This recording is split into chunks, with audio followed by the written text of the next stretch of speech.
Welcome to Jet Life Stadium. Hit it! Hey, what's going on, everybody? This is Randy with the One Jets Pod, and welcome to the first episode of the One JP Mock Draft. I am joined by my co-host, Dominic Lorenz. Dominic, how are you, my friend? Doing good. We're officially in off-season mode now. We don't need to talk about the Super Bowl. Still looking wounds, still a little bit raw, and the emotions are still fresh. But I get, it's hard to say it was nice to participate, but when your heart gets ripped out like that, it's tough. But I'm looking forward to mock draft season and seeing what's to come in the new, I guess you could say, the next era of 2024 NFL football. Absolutely.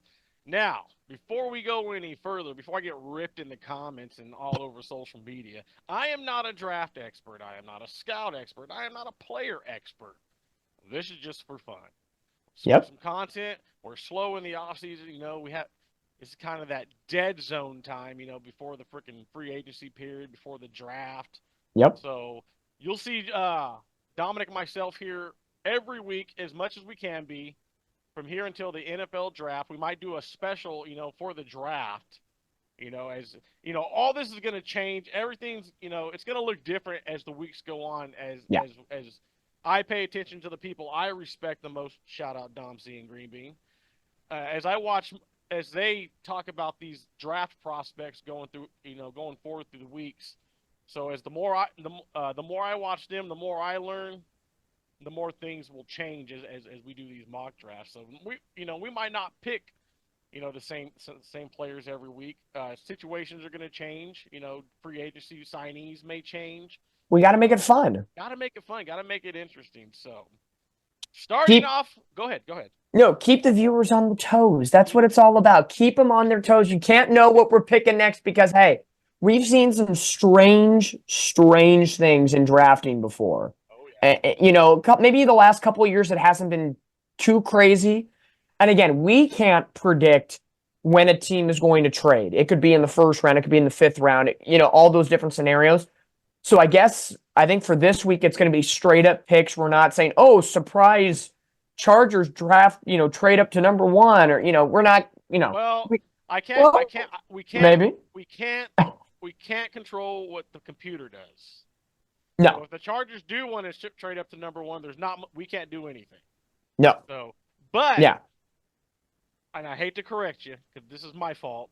No, tell me now. 100% my fault because I didn't say anything behind the scenes. We won't just take any trade, but if a good trade comes up, and Dom will help me. Dom's a very intelligent young man. Oh, young? Thank you. Compared to me, yeah. So, I respect a lot of what Dom says. He's a very knowledgeable football fan as well as baseball fan. So, I will pick his brain when trades come up, and if I like it, I'm gonna really lean on what Dom says, if what he believes is a good or decent trade. And if he says, hey, you better bite on that, you'd be stupid. Like, be straight up, Dom. If I say no and you be like, I think you'd be kind of dumb not to do that, and kind of give me an explanation, I might change my mind. So yeah, I might need any trade, but the only thing I will defer to is the Jets and their depth chart and the picks better than I do. I could say the same thing vice versa for the 49ers. So in that sense, I will defer and I will ask questions, but at the end of the day, I will give my thoughts. So I appreciate it, and let's see what we got. Let's see how good of GMs we can be today. Absolutely. Now, before we go into this, just know we will be restructuring Lincoln, so he's going to become a backup. Yep. In this perfect scenario here. So, in free agency, we went Dominic, I'm going to really need your help. You're going to need my broadcast voice here for these names? With these names, if you will. All right. So picking up in free agency, not one, not two, but three players for the Jets. Let's get the easy name out of the way. Wide receiver, 3-year deal. Mr. Hollywood Brown comes in to join Aaron Rodgers and this crew. Honestly, I'm not going to lie. I don't know how much you want to divulge in each free agency pick because it's theory. Sure, go ahead. But I like Hollywood Brown. He extends the field a little bit for the Jets because you have Garrett Wilson. We know that's going to be wide receiver one. Absolutely. There is no competition at the end of the day. You still got Brees Hall in the backfield, who can be a check down, add him into the passing game a little bit. That works. But again, when you drop down after Garrett Wilson, who is truly on this active roster right now before any moves made? Who is listed as the number 1-2 right now? Would that be Lazard technically? Yes, sir. Okay, and Lazard had a very unproductive 2023. To say So the least. if you can find a way for the Jets to get a prototypical, very nice complementary piece, I think Hollywood Brown, who had a rough season, everything that happened with the Cardinals, with Kyler Murray being out the first half and then injuries, I think he would serve well being with a finessed, proper QB1 like Aaron Rodgers. So I do like that move, and it won't break the bank. Absolutely. Let's say that. It won't break the bank. And It's not like you're trying to go after... prototypical kind of possession style number Yes. wide receiver. I love it. I love it. And it's not like it's T. Higgins who's going to ask for a lot of money. Yeah, and As most well. likely isn't going anywhere. They might franchise tag him anyway. So. Exactly, but somebody along that caliber. Yeah, Okay. absolutely. Number 2, at tackle, a big 5-year deal coming for the Jets. Mike Onwenu. Still Onwenu from the or Patriots. Onwenu, however you want to pronounce it, but 5 years. Well, we already know, and I know this will probably be a point of emphasis in the mock draft. O-line, tackle. We've talked about it enough. It goes without saying. O-line work is going to be needed. Then, number 3, double down on the O-line. Let's go. A 3-year deal for Jermaine Ulamuro. Whoa. Ilumuero. Yeah, Close we're enough. trying I'll here. take it. Yeah, Elam Munor or whatever. However you want. Hey, how about we Little call? Mike. How about Jermaine tackle his ass? There you go. There you go. Jermaine block his ass. There you go. That's what you got to do here for the free agency. So you got Jermaine, Mike, and Hollywood Brown, 2 offensive linemen, 1 wide receiver, and then, of course, as you mentioned already, Randy, restructuring Lincoln Tomlinson's deal and make him a backup guard. Yes, sir. And I don't know if did I mention at the beginning that we've traded Zach Wilson to the Minnesota Vikings for their 5th round pick, which they obtained from the Cleveland Browns. And I, objectively speaking, I feel that's a fair offer from Minnesota. Minnesota's in a quarterback debacle right now. Do they go and keep Kirk Cousins and sign him to a deal? He feels he's got 3 or 4 good years left. Does Minnesota want to go that route? Or do they want to take advantage and go after another quarterback? I'm not saying Zach Wilson would immediately be QB1 in Minnesota. Probably QB2 at that point, depending who they get as QB1. But at least he gets an offensive-minded coach. That too. That always helps the situation in any organization. If you have an offensive-minded coach or a defensive-minded coach with an offense-needed team, that might not circulate well at the end of the day. Right. And in order to push that trade through here on the mock draft simulator, I had to pair him up with 2 6th-round picks from next year's draft. But we don't have to worry about next year's draft because that doesn't exist in this world. 2025, what is that? Never heard of her. You never heard of her. We're all going to die soon, and there's no sequel. Let's go. All right. So thank you, Dom, for the free agency and off-season news there. Now, let's head into the first episode of the One Jets Pod mock draft. Well, guys, kind of having to splice 2 different videos here together. I screwed up. I think I only selected 1 round last go-around. So, yeah. Sorry to Morgan. We had a trade with the Buccaneers to move to 26 and pick up a 2nd-round pick. Although, you know what? I'm kind of glad because the guys that I wanted were fucking gone, dude. And yeah, so them still kind of being there. And the algorithm is going to change. So hey, that first draft was nuts, bro. If we didn't put this into the episode, but the first draft, Joe Alt went number 1 to Chicago. That doesn't sound right. I may have to put up until we picked as a outtake at the end of this episode. Yeah, we might have, just so you guys could see what happened, because we were just like, what the hell? Oh my gosh. Well, let's see what happens now. So that was take 1. Let's go take 2 and figure out what happens. All right. So we've already got everything set up. You've heard everything in free agency. Zach's been traded, so we got another 5th. So let's rock and roll. If Joe Alt goes number 1 All right, again. this looks a little more normal. Okay, this looks normal. Okay. We got 3 trade offers too. By the way. Okay. But Well- let's look at the big board first. So let me take a look. So overall, number 1 pick, as projected, Caleb Williams, which means they probably get rid of Justin Fields. Going to the That- Steelers. You have Marvin Harrison. Wait, is that what it says? It's going to the Steelers? Well, there's been there's been Rumors? talk how Tomlin likes. Did I- Fields. Who on a One Jets pod a couple weeks ago said Pittsburgh might be a team for Justin Fields? Oh shit. Was it me? Maybe. But Caleb Williams 1, Harrison Jr. 2, Drake May 3, which has been the constant out of the 2 drafts we've done. Jaden Daniels, quarterback, going to Arizona, which I don't think they're taking a quarterback. Kyler Murray's there. Malik Neighbors, that I can agree with. Offensive tackle, going to Tennessee. Joe Alt to the Chargers, pardon me. And then the 8 and 9 pick, 9 is the same as our first draft, and then Arnold goes to the Falcons. So plenty of O-linemen still to take, as well as tight end Brock Bowers still available in this case scenario. So J.C. Latham, Fuaga from Oregon State, Mims and Guyton still available, as well as Sunamaitai and we sort Morgan. of fell in love with Jordan Morgan. That was the guy we picked in the first. Yeah. So before we get to the number 10 pick, you said we had, what, 2 or 3 we got trade options? We got 3. Okay. Arizona up first. They're offering to give us pick 27, pick 35, and next year's 3rd round pick. Okay. Then we have the Bengals are back in the mix. That's the same draft. The exact same take that they gave us. Okay. And they will not budge from that. Yeah, we tried, 3 different scenarios, and they were like, nope. No. And then the Rams come in with pick 19, pick 52, and pick 83. Okay, right off the bat, out of the 3, the first pick is my least favorite of the bunch, which was Arizona.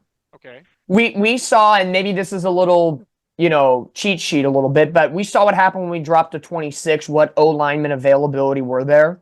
And I appreciate the early 2nd round pick, which would be the 3rd pick overall in the 2nd round, which is nice, especially because the Jets don't have a 2nd round pick. But I think pick 27 is a little far down the line, so I would have to reject that one in that scenario. Cincinnati, nice. You're only dropping 8 picks, and the Rams are dropping 9. But you get that extra 83rd pick to cement. That's what in that case. Round pick, I believe. Yes, that'd be 3rd. So you get a first, a late 2nd, and a 3rd. Which would give us 2/3. Which would give you 2/3, and you get a 2nd, which you don't have already. So for you being Mr. Jet over here, what is more important to you? And this is how I would hinge this. Do you find important picking early at number 10 and then having to wait to the 3rd round, or sacrificing the 10 by only 8 or 9 spots, depending on the Bengals or the Rams, and you get that 2nd round pick back at the end of the day? Because what's the difference? The Rams are giving you 52 and Cincinnati's giving you, 48 or 49? Mm-hmm. So it's really 1 pick difference in the 1st round between the 2 between the 2 trades, and 3 picks in the 2nd round. So really not much separation. So let's see if this go around. Let's just try something here. Sure. Let's see if they'll give us pick 80. Okay. And we'll throw in pick 186. 186. Let's see if they'll bite. No, they're telling us fuck off. Yeah, so I think at this point, y'all too. Yeah. So I would say try the Rams. Counter the Rams. I like this. What's your counter offer here? Let's see. I think at the end of the day, if they're giving you 1st, 2nd, and their 3rd round pick, I would say you gotta give them probably. Oh, we don't have to give them anything else. That's what they're offering. So this is you're looking to get more out of them, and I don't think they'd be willing to give more at that point. No. What's going right here is the trade. So if we were to select 152, we'd have to give them something. But as of right now, I think you don't need to counter anything from them. So I think at the end of the day, because you get that extra pick in the 3rd round at 83rd overall, and that 2nd round pick, that's the one that you get the 2nd round pick. And again, the difference between the Rams and the Bengals pick is, for the 1st round, you go from 10 to 19 instead of the Bengals at 18. So you're -1. Okay, 1 pick, not a big difference. Then in the 2nd round, which a pick as of right now you don't have at all, You're going, if you take Cincinnati, 49 overall, the Rams 52. So you're only losing 3 spots. So it's not a big drastic difference. So for me, Same thing in the third round, if they were to yeah. So in my opinion, you have the 77th pick in the third round, then you get 83rd. So you only have a 6-pick difference. Yeah. So for me, I would weigh the 2 options and I would go the Rams if you're willing to trade because you get that second round back.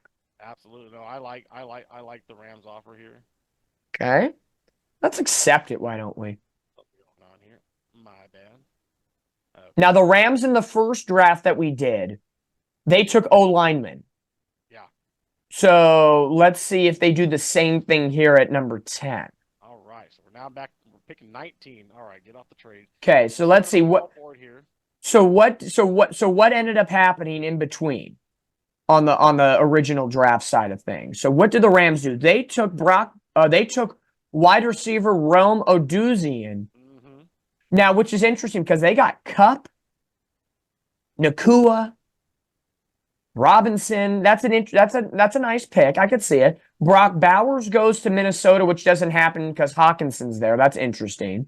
Yeah. Edge to Denver.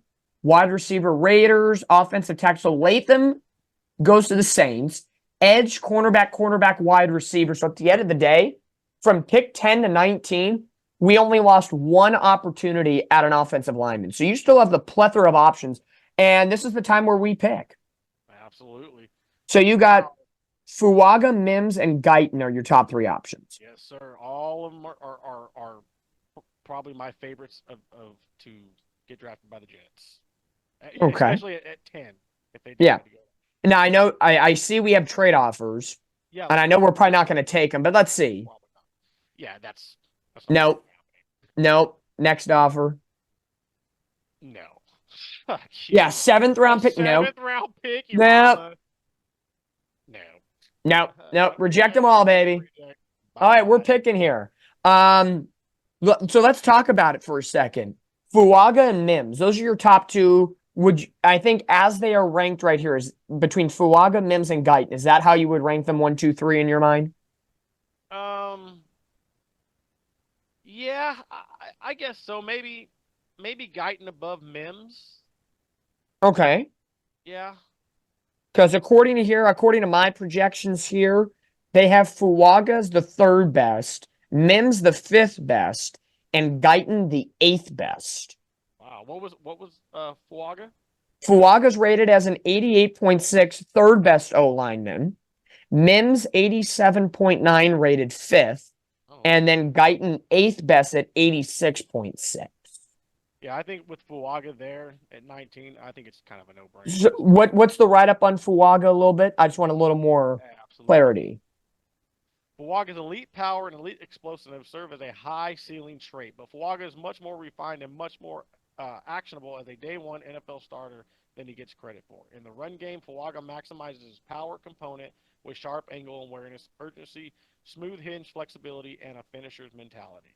You know what I like from that right there is, if you could bring it back up, there was a specific word I want to look at. No, I like the elite power and elite explosiveness, but day 1 NFL starter. The Jets do not need a development project right now. They need a day 1 starter. Yep. And I like the finisher's mentality. You had too many turnstiles on this O-line this past season. Kind of guy right there, brother. Yep. So to me, Fuaga, Oregon State, bring a little bit of the 6'6", 334 West Coast action. Yes. To the great state of New York.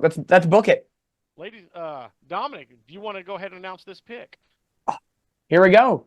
With the 19th overall pick in the first round of the 2024 NFL Mock Draft Simulator here on the One Jets pod, the Jets will receive and pick the good old Taliese Fuaga from Oregon State Beaver. Now, a lot happened in between, so let's see what happens. Yeah. All right. So we were at 19. So Mims goes, cornerback, edge. Guyton goes to Dallas. Nice pick. Defensive tackle, safety. Cornerback, Bo Nix, a quarterback, goes to Atlanta, which would be interesting. And that's to the Lions. A Michigan hometown kid. Matthew Stafford, you don't know how much he's got left. I get it. Offensive guard, okay. In Los Angeles, brother. Oh, pardon me, Jared Goff. Oops, Barbadian slip there. Oregon, pardon me, Washington's offensive guard goes to Baltimore, and then my 49ers take an offensive tackle from BYU. We already know, sidebar, that the Niners are going to want to go offensive tackle. We saw the issues that happened in the Super Bowl, so I see it. Wide receiver, cornerback, defensive tackle, running back, OC, wide receiver, defensive tackle, linebacker. Okay. Nothing out of the realm so far that I'm looking at for the Jets. No big names. Cooper Beebe to the Giants. I like Cooper Beebe. Okay. And then we're here at 52. All Okay. right, so this is the main big board. All So right, we got offensive tackle out of the way. So the team still needs an offensive tackle, wide receiver, defensive tackle, OC, and safety. I'm thinking maybe go wide receiver here. Well, if you look at, I know offensive line has been the biggest issue for the Jets. By getting offensive lineman Fuaga in the first round, how would that be if opening day comes and you take nobody else? Who's on that O-line on opening day? You would have Fuaga. It would be Owanu. Okay. Ella Menor. Yep, the guy that we picked up in free agency. Those are the two free agency pickups. Joe Tippmann at center, then AVT, and then newly acquired Fuaga on the offensive line as starters, day one. Okay, how do you feel right there at the end of the day? Do you feel better? You're a little titillized? Okay. That's the oh my God! If that's our offensive line day one, dude. Feel better? Because remember, we got later picks. You can always get a development project later in the draft. I don't think because if you go offensive tackle right here, or you go offensive line, or probably OC, if you click OC right now, who is the best? You have Zach at West Virginia. So it's going to come down to the point of it's in theory, what do the Jets do in free agency? We say we got Hollywood Brown, so we have a wide receiver too, which is good. If the Jets don't do anything in free agency when it comes to wide receivers, which I don't think will happen, I think they will do something, you want to go wide receiver here. So if you look at wide receiver, at the end of the day, you got Corley, Polk, McMillan, and Walker. Polk had a nice year. McMillan had a nice year in a high offensive Washington Husky team. Western Kentucky. Corley is the most unique playmaker in the country. The 5'10", 211-pounder has been nicknamed the Yak God for a good reason. He's incredibly gifted with the ball in his hands to a degree we've rarely seen. Corley has excellent contact balance, toughness, and open field agility, making him a nightmare to tackle. Used as a slot player who caught a high volume of screen passes, Corley's overall game could be highlighted better. He showed off good focus and strong hands on downfield routes, but he didn't see a ton, and his route exposure and polish may be limited in the Hilltoppers offense. Nevertheless, Corley's value remains high. Look at Deebo Samuel's impact on the San Francisco 49ers offense. His acceleration and traits project well to the next level, earning him a solid day 2 grade entering the offseason. Okay. According to my ranking systems, out of the three we're speaking of here, Corley, Polk, and McMillan, they have Polk listed as number 13 overall best wide receiver at 86. Then you have Corley, the second best at 17 at an 84.6. And then Jalen McMillan after that at an 84.5. So Corley and McMillan are rated very similarly. They actually have Polk rated above the other two. Really? Yeah. Bring up Polk stuff. So Polk here, fluidity as an athlete grants him all-encompassing versatility, both as a separator and an offensive weapon. He can be used on motions on multiple planes, and when working against stems and off-man and zone, he has the angle IQ, deceptive intent, and throttle control to create space for himself. Wow. Looking at what the Jets need at wide receiver, Garrett Wilson has all the intangibles. We know that. Hollywood Brown would be that deep speed threat. So what is the complement to adverse? Could it be Polk in the, that unilateral run game, kind of a shifty kind of edge? But I do like the edge IQ, the angle IQ, in a receiver, and we know looking at him, do they have, oh, they don't have like year to year. So I didn't know how many years as a starter he was at Washington. Because again, Washington was a big player here. Let me take a look and see what I have here. He's 6'2", 204, 4.48 40-yard dash. His best attribute is the deep threat. He's rated 85 on a deep threat, 83 at intermittent routes. His worst trait is his blocking ability, which is rated as a 62. Now, you know me coming from the 49ers, blocking means everything, especially for wide receivers at the second level. So when I'm looking at the Jets, and we talked about it a lot, that was one of the elements I feel that the Jets struggled with this year. And what about Corley? How's his blocking? Well, I'm so glad that you asked that because I have it right here. It's worse than Polk. It's 58% rated. And his best attribute was the deep threat and intermittent routes as well. But then there's a steep drop off. His hands are below a 70% rated. Wow. And McMillan, just food for thought at this point, his blocking is better at 69%. His intermittent routes and deep threat routes are roughly the same at 82, but his hands are even worse at 62. So Polk overall is the best in that category, even though his blocking is not the best. McMillan's blocking is the best. So they all have attributes. But I think Polk, reading everything right now, he's a 3-star recruit, 3 great offense. He was originally going to Texas Tech, and he played freshman year, saw 10 games for Texas Tech. Then he transferred to Washington his sophomore season, only played 3 games, then became a full-time starter his junior and senior year. So the experience is on his side. I like a little Ja'Lynn Polk. Yeah, the more you went on about him, the more I'm liking him. And blocking, maybe that can get better with some coaching, Yeah. And some reps at the next level. And it depends, again, on Nathaniel Hackett's offensive scheme. Right. So put that into consideration. Fair point. So with the 52nd pick in the 2024 One Jets Pod Mock Draft Episode 1, welcome wide receiver from Washington, Ja'Lynn Polk. So let's see who else gets taken in between, because we got a litmus test here. Oh, yeah.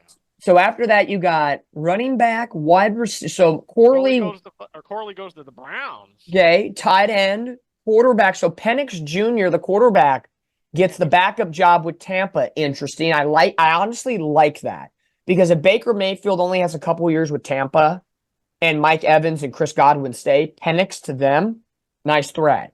Yep. Linebacker, OG, DT. 49ers, just for my personal sake, get an edge rusher and Chris Brashwell. Okay, from Alabama. Cornerback, safety, defensive tackle, linebacker, USC, and then wide receiver Walker. And now we bring up to the Jets. So this is the Jets' 3rd-round pick. Now, this was their original 3rd-round pick. Yes, sir. Okay, so original. So this is where we're at here. So now, offensive tackle, wide receiver, defensive tackle, OC, and safety. So we already took care of offensive tackle and wide receiver. Now we know we got a couple of trade offers. No, that's not happening. So losing. Okay. Not happening. Well, yeah. Okay. Maybe not. I don't like Yeah, you don't like Denver. So here in this situation, I will go. Let me put the big board up here. Big board up. Thank you. I think, in my personal opinion, you got your top tackle and your top wide receiver. Your secondary is not as big of a need as there needs to be. You got Sauce Gardner. You got a couple other players. I think you're good. Defensive tackle. How do you feel currently about the Jets' defensive tacklers, or the D line in general? I mean, they were stacked this year. I mean, Bryce Huff was competing for reps. You don't see Bryce Huff. I could definitely see the Jets trying to replace him with a young guy. But in this mock draft, Huff is still a Jet. Technically, Okay. right? Technically. Yes, that's no, because we've already gone through free agency. Okay. So if He's we gone. He's gone. okay, so if we want to roll through Huff being gone, then this is probably your opportunity to go DT Okay. at this point. So if you're looking at the defensive What's your top 12 looking like? top 12 defensive tackles, who do we got on the board? Who's rated on the board here if you go to defense? Just We for got or Horhor. Oh, whatever the hell that name is. or a horror. They start making up names now. Yeah, at this point they're Chris making up Jenkins. names. I wonder if that's Chris Jenkins Jr. And then McKinley Jackson, Cedric Van Pran, who I really like actually, because I'm wondering if maybe he can like slide to like guard or something. Well, as we get deeper into the draft here, the best defensive tackler is Horhor or whatever. He is ranked number 12 on the defensive line ranking system out of Clemson. And since he's the highest rated of the bunch, let's just give a little preview of who Rook is. He's rated 85.3 on the board, and you can feel free to read about as I get ready to list his stats. All right. Now, originally from Nigeria, Rook is still relatively green as a football player, but already he's become a disruptive and alignment versatile force for the Clemson defensive line. At 6'4", 290 pounds, with this combination of elite explosiveness and proportional length, Rook can generate awe-inspiring amount of power and is a menace in pursuit with his prying strength and closing burst. Okay. At here, he's rated as 80 percentile for offenses. His tackling's grade 76, his pass rush 71, his run defense 80.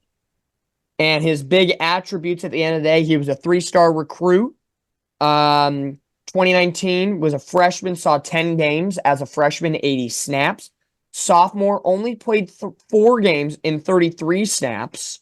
2021 and 2022, he was a full-time starter at Clemson. So kind of the same situation as Polk, the wide receiver, who kind of grew into that role.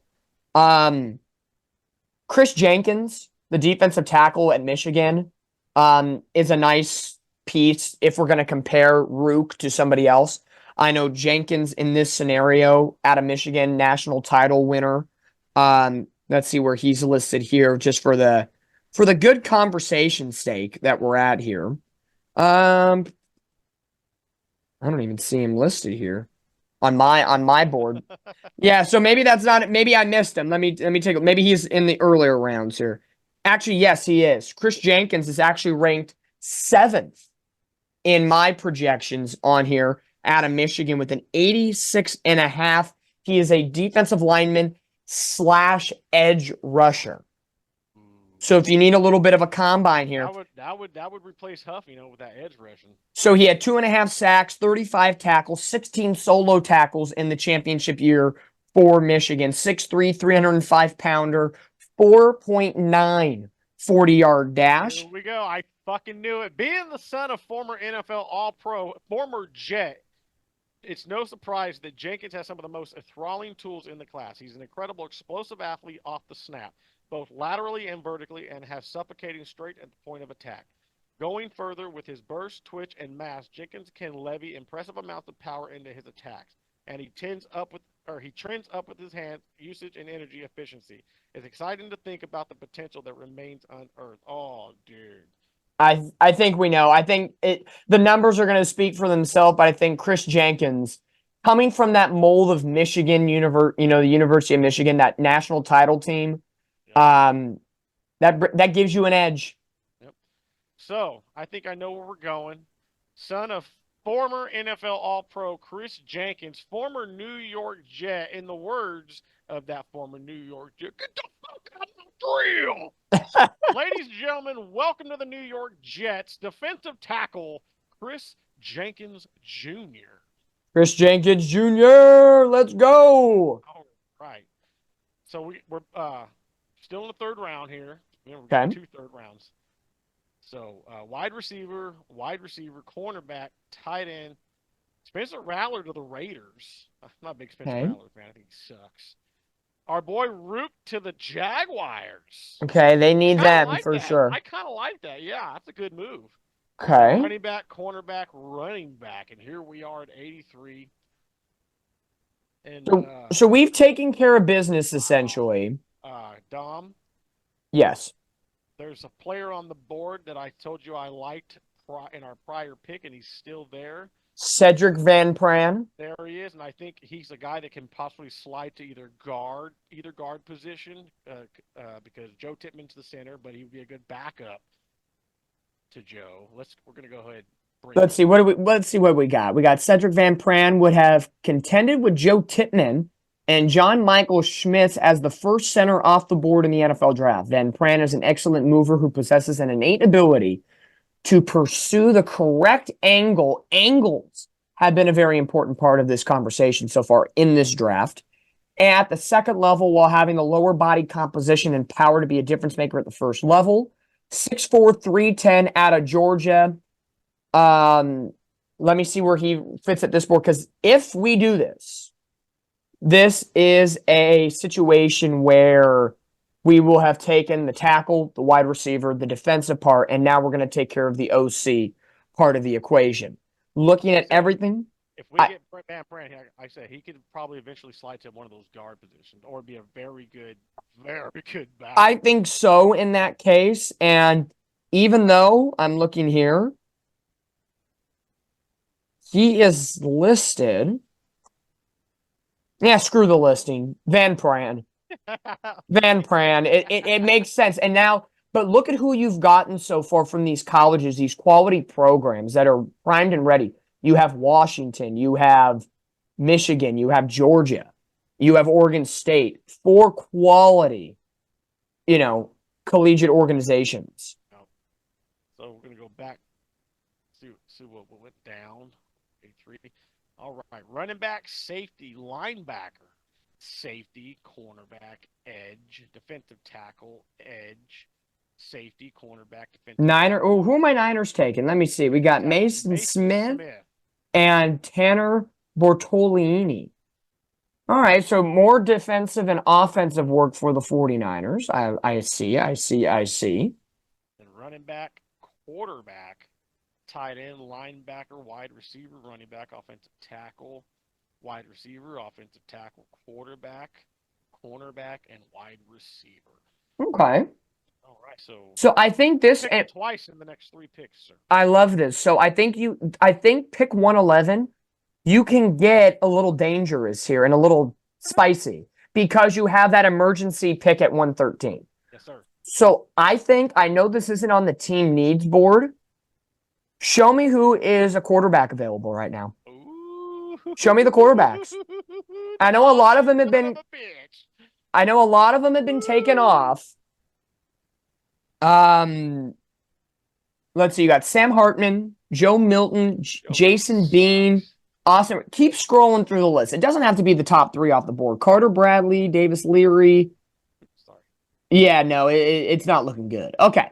So you're looking pretty much at Sam Hartman, Joe Milton. Milton had the most time at Tennessee.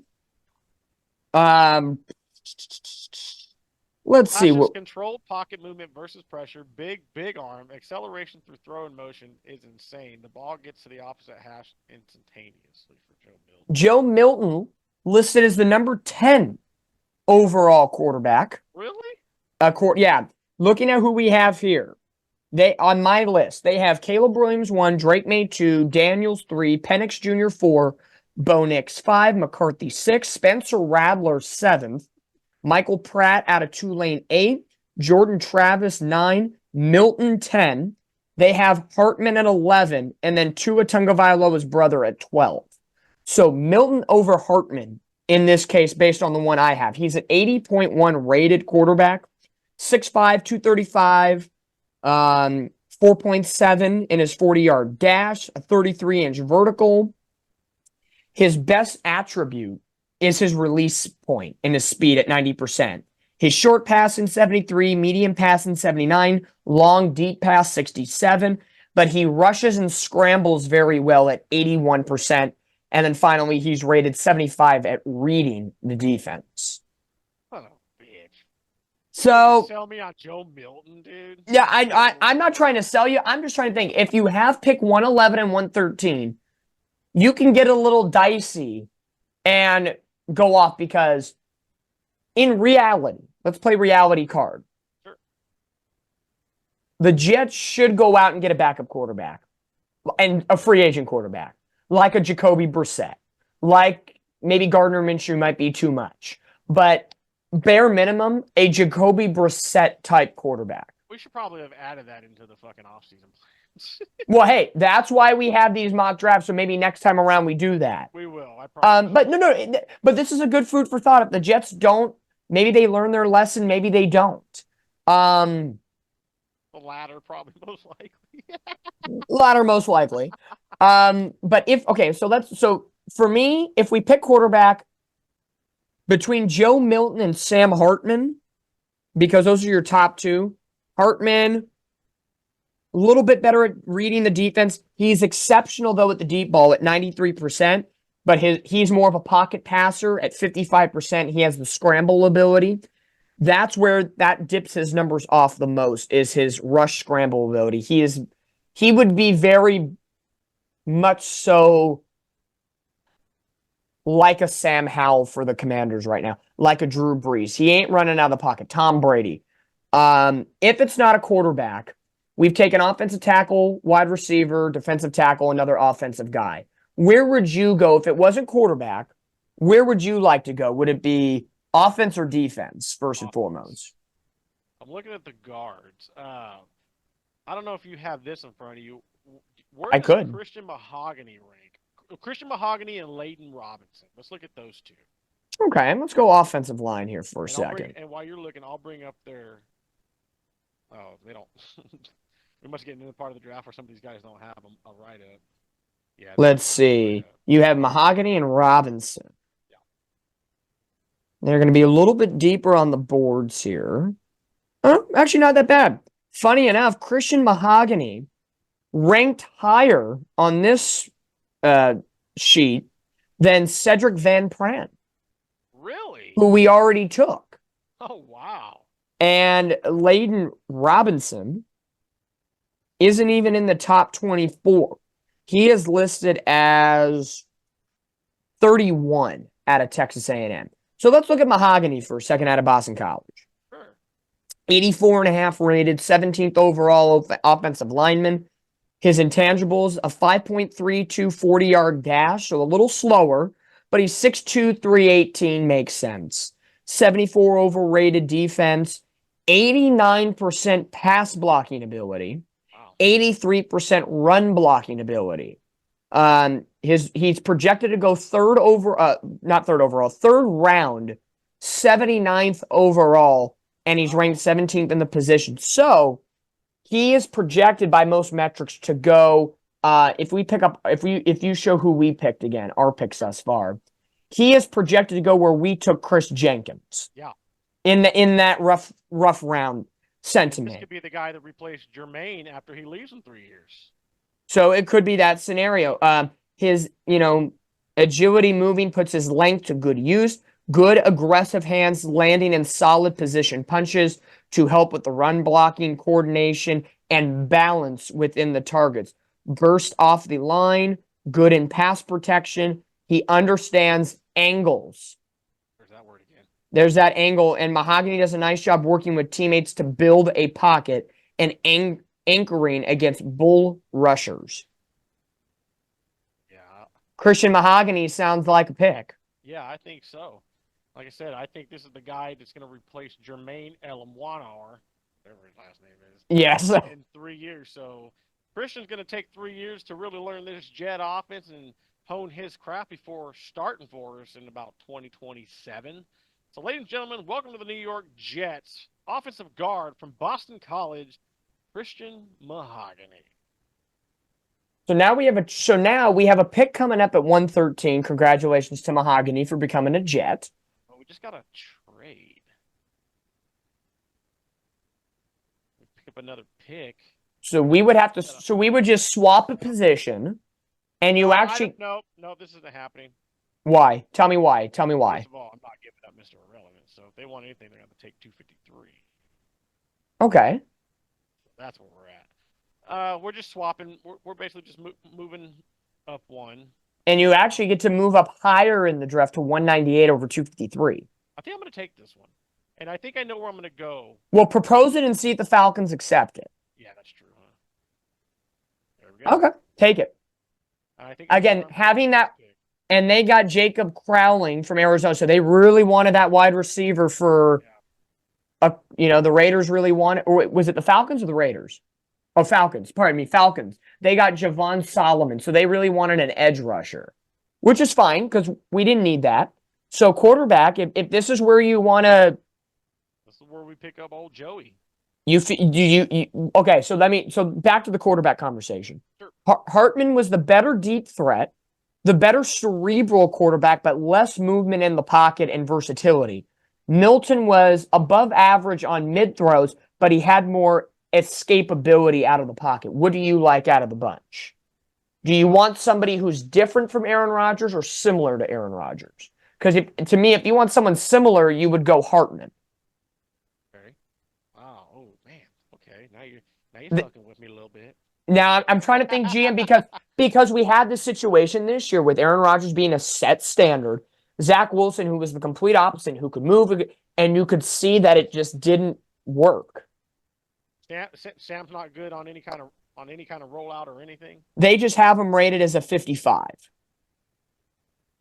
I'll bring it back up again, and I'll read you some more intangible because I talked more about Milton, but let me talk about Hartman. 6'1", 209. He's projected to go in the 7th round. He's ranked 11th out of position. Overall, 210 is where they think he's going to go. So this would be about 100, just shy of 100 picks higher than he's projected to go. The comparison players that they have for him, they're comparing him to a Bailey Zappi of New England. Good. They said he's got a good arm strength, not elite, can easily make all the throws in the NFL with effortless deep passes. Sprays the ball everywhere on the field, especially when given a pocket from which to deliver. Will step up into the pocket when looking downfield. He'll reset his feet and deliver. Good accuracy, good zip on the ball. I think with all this, I think maybe we should focus some shift over to defense. Okay. What about safety? Okay. Safety. Let's go with safety. That actually is a need of ours. Let me take a look. Who's the best safety right now? We got a Wake Forest guy, Mustafa. We got Malik Mustafa, who, by the way, Dom C., who I respect, who does a lot of mock drafts, and he's actually going to school to be a scout. He's a very knowledgeable man, and I respect a lot of what he says. And he is a big Malik Mustafa fan. So the fact that he's actually there kind of gets me excited. But I'm curious to what it says on your end. Well, looking at Malik here, he's rated 11th out of all safeties. Big body. Yeah. At least, maybe not height-wise, 5'9", but a good arm span of 73 and 2/8, which is in the top 12 percentile. 4.33 40-yard dash, very nice. Offensive rated 79% going against the offense. He's overall 81.5. 67% tackling, 85% on the run defense, 71 in coverage, 68 in zone, 73 in press man coverage. Projected to go in the 5th round, which is pretty much where we're at right now, I believe. I believe so. I believe we're in the 5th round. He's projected to go overall 139. So this would be about 20 or so picks ahead of where people think he's going to go. He can be compared. Let's see. Where is he compared to in the NFL right now? Cam Taylor-Britt out of Nebraska. Jartavius Martin and Nick Cross. I'm not sure. Those names aren't coming to my mind right off the top of the bat. But 2023, 12 games at Wake Forest, played 670 snaps, 62 tackles, 16 assists, 26 stops, 3 pass breakups, and 1 interception. And quarterbacks only had a 79 QBR in passes against him. So there's some good qualities about Mustafa. Be a good project guy, maybe. Yeah, I'll look at his weaknesses instead of his strength. Let's look at his weaknesses here. He gave up far too many big plays, especially in recovery speed after right off the ball. He sometimes has some footwork missteps, which allows the receiver to get a better angle on him. He gets beat over the top and tends to panic and get too handsy, so he's a penalty issue. He can basically his biggest weakness is his jump off the ball is sluggish. So it's that anticipation that he needs to get clearer on at that point. Let's see, Tyreek Smith, Jalen Charles. They're pretty farther down the line when it comes to projections. Yeah, I think I like him as a project. I think a guy like Robert Saleh could probably work with this kid. Actually, before we make this decision, I want to talk about Tyke Smith for a minute. Okay. And I'm interested to see why he's still here at 114, because he's listed as the 5th best safety. Shut up. At 83.8 out of Georgia. So let's dive into this and figure out why. Okay. They don't have a projection, so I'm here. So same height, 5'9", 206, same exact measurements as Mustafa. He has a little bit more arm span at 75, so 33 percentile, and roughly around the same at 4.5, 40-yard dash. 79% overall rated, 74% tackling, which is much better. Mustafa had it under 70%, 78 at run defense, 88% at coverage defense, 84 at zone, 86 in press man. They have him projected in the 3rd round, and he's still available in the 5th. Wow, I think I know where we're going, brother. And they're giving him I know we're probably going to go with this, but just food for thought, good strength at tackling. He has amazing awareness in the red zone. Wow. And the only weaknesses is they're saying he's not an overly physical tackler, and he doesn't recognize routes as well, but he just needs to tighten up his angles, and it will fix the recognition part of his game. Totally coachable. So I think he's a project, but less of a project than Mustafa. Yeah, So Tyke Smith, another Georgia boy, I think could be a Jet here. Yeah, ladies and gentlemen, welcome from Georgia, safety Tyke Smith. Let's go, Jets, brother. All right. So let's see what we're losing. And I saw we're getting late in the draft, so we're not gonna go far back and start looking at the draft because this is getting late. So we're gonna.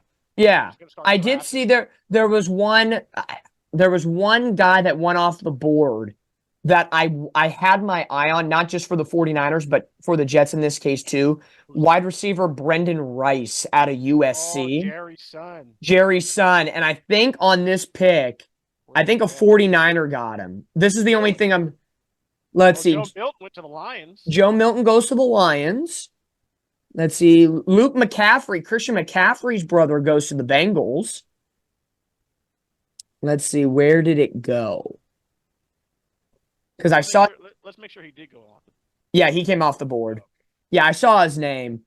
If it went to the 40. There it is. Right. Chiefs. And the Niners took. Yeah, I think in real life, the Niners would take Rice over Lloyd. I think you're right. Absolutely. Yeah. Okay. Anyway, because I was like, Brendan Rice could be a nice deep threat, that situation. 186. I think, honestly, if Hartman's still available, go get him. He is. Who's the top running back? Let's just go through each position. Sure. Jawar Jordan. Now, who is back up after? Who is the depth chart right now behind Breece Hall? Izzy Abanikanda. How do you feel about that? Well, I mean, he's a rookie last year, so and he didn't really play a lot of snaps. He didn't really show up till late in the season, so it's hard to hold a lot against him. You really got to see what kind of offseason he has and what kind of preseason he has. But it's kind of right now. But I'm not totally We need a sold on running just- back. Yeah, I'm not totally sold on like he's got to go just yet. Okay. I like the pick when we made it last year. Okay, so Jawar Jordan, just for a But I'm second. not opposed to taking a running back and putting him on special teams. Like, come on. Okay, let's see. So the running backs that are left are not in the top 12. Okay, well, Okay, here, if we scroll down the list, is a gentleman of the name of Frank Gore Jr. still available?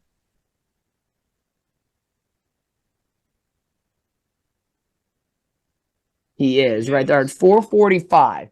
I just want to see. I know that's deep down the list. I know. He is rated as the 15th best running back, really? and he's this far down the list. And a lot of guys that are listed above him aren't above him at all. So, conversation's sake, because the Gore family means a lot to the Niners organization and to the Jets. I like this pick, actually. He's a good running back. You know, because how many picks do the Jets have after this? How many picks do we got left? We have, we're at 186. We have 3. 3 left. Yep. Okay. Okay. I like this pick, actually. Now, I forgot about Frank Gore. Now, here's the situation. We're at 186 right now, right? So the next pick I'm sorry, where are we at right now? We're at 186. 186. Our next pick is 198. 198. So technically, based on the board, Frank Gore, I'm going to play a little chess match here. Based on where he's ranked in the simulator at 445, I don't foresee him going off the board before 252. That's a good point. So let's keep Frank Gore. Let's see. We'll pick somebody else at 186 and we'll come back to him at 198. Because I think getting a developmental running back, because I know Breece Hall ain't going anywhere anytime soon, let's be real. No. But you still want to have those insurance options. You know, you always want to have that. Wide receiver, we've covered. Tight end, you got Conklin and Ruckert. I feel you're pretty good right there at tight end. We've taken offense. We've taken defense. Greg the leg ain't going anywhere. Morstead's a great kicker. I think you could speak for me right here, but I would say just playing a little gamesmanship here. I would probably go quarterback here because I think after Hartman, it severely diminishes at that point. Yeah. And I think Hartman could be, I'm not saying he's going to be the guy after Aaron Rodgers, but he could learn. Yeah. Yeah. I know. I like the pick here. I'm trying to throw a little gamesmanship into this, kind of looking at where everything falls. Totally appreciate that. It's not a pick I would normally had made if we not made some trades in this draft. Yes. But with the trades made, it gives us a lot of flexibility and this is the beauty of it. Certain we're not taking a quarterback. With these trades, ladies and gentlemen, we will be taking a quarterback. Welcome to the New York Jets quarterback from Notre Dame, Sam Hartman. And I think in that scenario, in the next draft that we do, let's, before we do the draft, get a backup quarterback. And let's change that discussion and see how it happens. So let's see. Who came off the board? A couple of edge, a couple of safeties, linebackers, just kind of getting it just Tennessee, because we don't know a lot of these guys. I'm just looking at the type of players. A lot of defense, a couple tight ends. Okay. So now at 198, we have OCDT, running back, Jordan. So right off the bat, if you go to the running backs, Frank Gore is still there, if I had to make a guess. Yep, probably. How far? 196. I don't think any running backs came off the board, and if they did, it's pretty far down the list. So in my opinion, you're not going Frank Gore Jr. yet. We might make him Mr. Irrelevant. You could. Let me see. Out of the rest of the running backs, Jordan's the top running back. Am I correct, Jordan? Let's see. Will Putnam. That's Yeah. I see offensive line player. I'm getting excited. You want to? Okay. Let's look at special teams then. Oh, okay. Yeah. So the top run. So for running back conversation purposes, the best running back on the board right now that they have listed is Jawar Jordan. To put it in perspective, Frank Gore Jr. rated 15th. Jordan rated 23rd. Then you have Blake Watson, who I have not seen through the top 24 names. Neither is Carson Steele. Neither is Vidal. So I think we can hold off on running back for a little bit. I don't foresee Frank Gore penning the mock simulator going absolutely nutso. Here's our big board. These are the highest rated players currently on the board. We gotta. So you got Putnam and basically Putnam and Lovett. You can go offense or defense. Yep. I will refer to it to you. What's more of a need? Because we've taken, if you look at our picks so far, and we tally everything up, we've taken 1, 2, 3 offensive guys on the line, 2 defensive guys, a receiver, and a quarterback. So where do you feel the Jets have any? Again, you know more than I do. Would you go more offensive projects on the line or defensive line projects? I think, the major need for this year, offensive line. I think I'm going to go Will Putnam here. So Will Putnam. Jets, Willie boy. All right, let's see if our boy Frank Gore is still there. He's still there. All right, he's going to be there. We're at pick 252 now, brother. So at this point, 252. Is this Mr. Irrelevant? Yes, it is. No, 256 is. Oh, 256. My bad. Sorry. 252. So looking at the running back situation, how far down the line is Frank Gore Jr.? He's still down. Yeah, 4 picks, he ain't getting picked. So I think for nostalgic purposes, Frank Gore Jr., still one of the best running backs according to the board. He's going to be like his daddy. He is. A lot of people might doubt him. So let's look at tight ends. Okay. Is any of these guys, are they anywhere near your list? Let's see. I think this is the one element we haven't looked at today. No, we have not looked at tight ends whatsoever. So again, Rex. I just like that name. Isaac Rex. I think putting it in perspective, the number 1 tight end prospect is Brock Bowers at a 91.9 grade, and rightfully so. Out of these ones that are remaining, Rex, Knox, and Cup, and just for conversation purposes, is Knox Dawson Knox's brother from Buffalo, and is Baylor Cupp Cooper Kupp's brother? I'm just highly interested. I'm interested. So well, let's look at Baylor Cupp with only 12 receptions for 132 yards in his career. Yeah, it doesn't say. So out of this list, out of the top 3, Rex, Knox, and Cupp. Rex is the highest, 16th overall out of the tight ends. Cupp is 21 overall. And then Knox finds himself not even in the top 29. So, food for thought. So let's just just because of his name, let's go Rex for a second. I like that. And if you want to see what Rex looks like, here's Mr. Rex. Oh, what a stud. He looks like a New York Jet. Here we go. He is 4.7 on the 40-yard dash. 6'5", 250. Ooh, big boy. Now, this is the one area I want to look at is his blocking ability. He only has a 56. Okay? Teachable, though. It is teachable. Teachable. 76 overall defensive rating. 67 hands, 67 short receiving, 74 intermittent, 72 deep. He's projected to be an undrafted free agent. Really? And he played in 50 college games, over 2,000 snaps. Okay, so there's some ability. He's a local product out of Southern California from San Clemente High School. Okay. He was a freshman, and he played all 4 years at BYU, so not a transfer, not anything special. He was a fifth-year senior in 2023 where he played 12 games, had 34 catches, 422 yards with 3 touchdowns. And he gave up 1 pressure and no sacks in his blocking game. So even though his blocking numbers are down, the receptive numbers say he didn't allow a sack. So he gets quick release off the line, long lengthy arms, good speed for his position, good quick feet. His weaknesses, running downfield for downfield routes. He seems comfortable in traffic, but he needs to find a way to create separation. Okay. And that's pretty much it. So the numbers and the words that they're saying don't match up to his score. Because they're saying he's undrafted, but I could see him in the 6th, 7th round. Okay. Interesting. I think I'd take a I like risk. this pick. Yeah, I think I'd take a risk here. Because let's be real, how long is Conklin gonna go?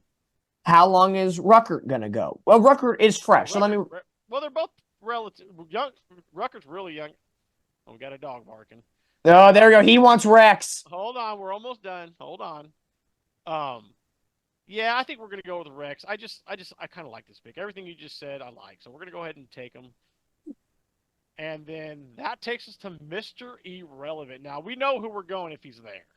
And he is. And he's there, brother. So without Southern Miss. ladies and gentlemen, Mr. Irrelevant. Hopefully, our version of Brock Purdy comes and be. Hey, a really good why running back wouldn't for you us. want it? Why wouldn't you want to have a two-back system? Why not? And I think him and Brees Hall would be. He would learn a lot. You know, Brees Hall is that thinner, speedier guy. You know, Frank Gore Jr. is going to be like his daddy. That lower center of gravity where you'll have 8 guys tackling him and he's bull rushing to get more. And it could be your little vulture of a red zone threat at the, 3rd and goal. Brees Hall tried 2 shots, put Frank Gore Jr. in there. So when we just started out with what? Well, I guess a total of like 6 or 7 picks. There's our entire draft after a couple of trades. I think we did pretty good for the first one, brother. We get 10 picks Yeah. out of the original, 7? So we garnered 3 extra. We got a second round out of it. We got an extra, I believe. We swapped a couple 3rds and 4ths. And I think we got that extra pick in the latter stages. I believe it was 186 or 83. No, 83. So essentially, we vultured Polk, Van Pran, and I believe Putnam. Yeah. I think those were the 3 slots that we didn't have before. Oh, no, Tyke Smith was kind of a steal, too. And Tyke Smith, he was rated higher than Van Pran.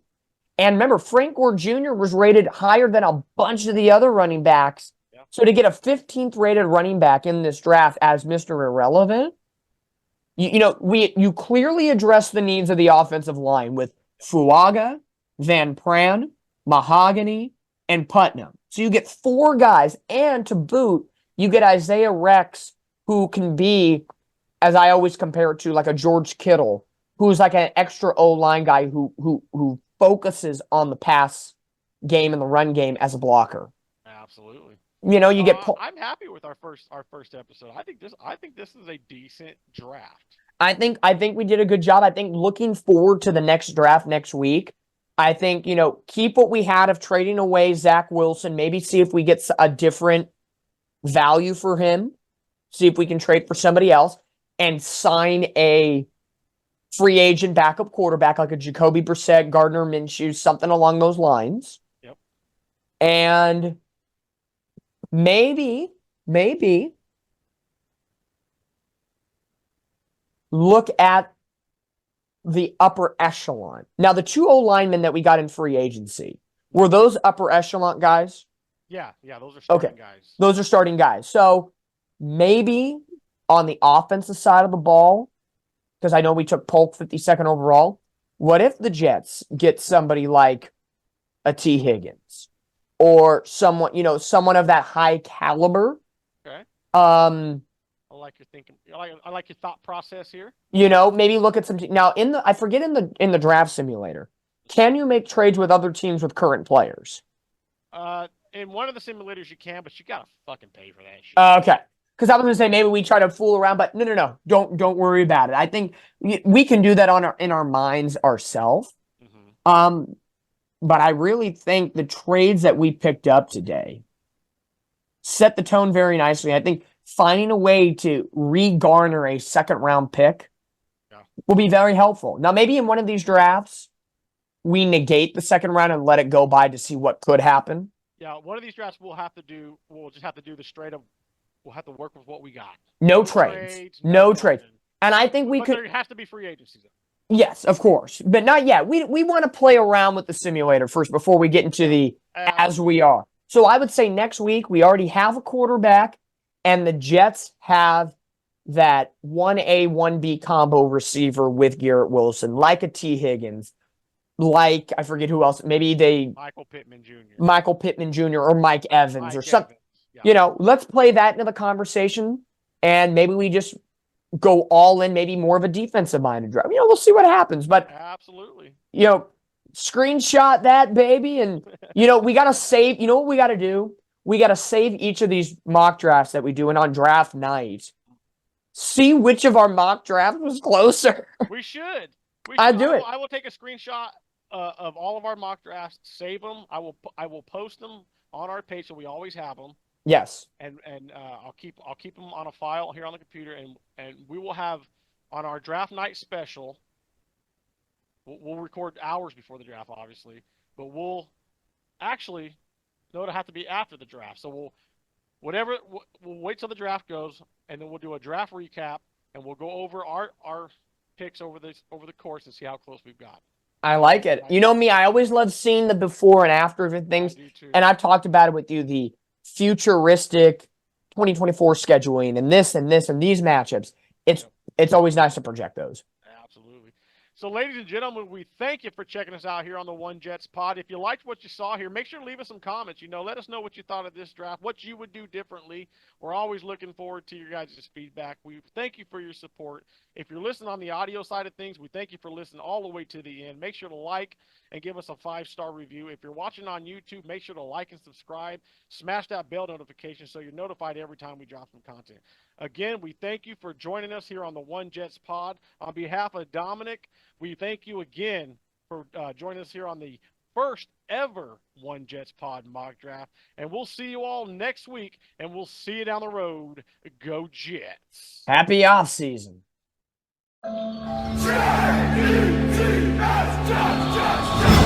Welcome to Jet Life Stadium. Hit it!